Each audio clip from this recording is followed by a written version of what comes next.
On l'a appris aujourd'hui, le tribunal administratif annule les licenciements chez Maury Ducrot. Une victoire pour les 2800 salariés concernés.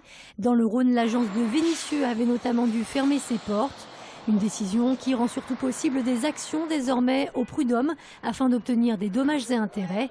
Des indemnités qui pourraient s'élever au total à plus de 40 millions d'euros.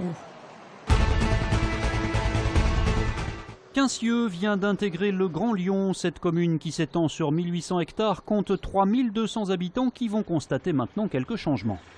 Simplement, ils vont voir arriver des bus à partir de la rentrée. Ils vont voir leur facture d'ordures ménagères baisser sensiblement l'année prochaine, pas cette année. Ils vont voir leur facture d'eau normalement baisser sensiblement aussi. Mais l'adhésion au Grand Lyon se traduira en revanche par une hausse de la fiscalité pour les entreprises installées sur la zone industrielle. La seule augmentation d'impôts qui est à déplorer, c'est effectivement pour les entreprises au niveau de la CFE, qui passe de 20,47% à 22,97 pour cette année et qui devrait atteindre d'ici 3 ans 27% et des poussières. Je présume que les entreprises ne sont pas trop contentes, mais on n'a pas eu trop de retours à ce sujet. Quincieux devient donc la 59e commune du Grand Lyon. Une garderie destinée aux patients, c'est le service que proposera en septembre prochain la clinique du Parc. La structure d'accueil, elle, existe déjà.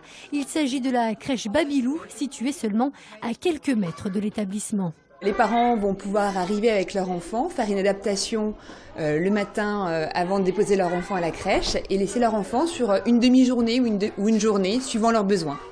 Ce service fonctionnera sur réservation et s'adressera uniquement aux patients en consultation ou en ambulatoire, une première en France. On a l'habitude de voir des crèches pour les salariés, notamment pour les infirmières. Dans les hôpitaux, c'est quelque chose qui se fait de manière assez classique maintenant. Mais vu le nombre d'appels qu'on a eu depuis hier, ou en tout cas depuis que la communication est passée, je pense que ça répond clairement à un besoin. Un besoin des patients, mais aussi des médecins qui pourraient ainsi voir faciliter certaines prises en charge. À la consultation, le patient est plus concentré, peut avoir un véritable dialogue et échange avec lui.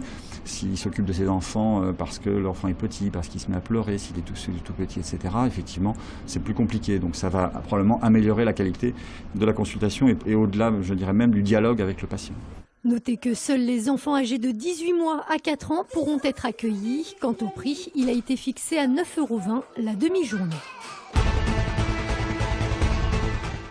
La finale de la Coupe du Monde étant programmée dimanche soir, c'est donc demain samedi que sera tiré le feu d'artifice de Vaux-en-Velin et Villeurbanne.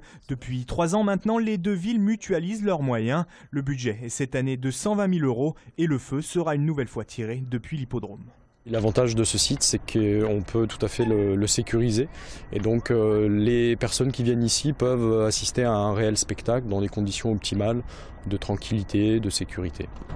Les artificiers sont donc en pleine installation, mais difficile de dire à quoi va ressembler le spectacle demain. 22 000 pièces d'explosifs vont être tirées sur le thème du cinéma et l'on nous promet un bouquet final grandiose. Le final est or, purement or avec un tas de nuances et d'effets différents dans le doré. Il faudra donc attendre demain 22h30 pour découvrir le feu. L'an passé, 15 000 personnes s'étaient massées dans l'hippodrome.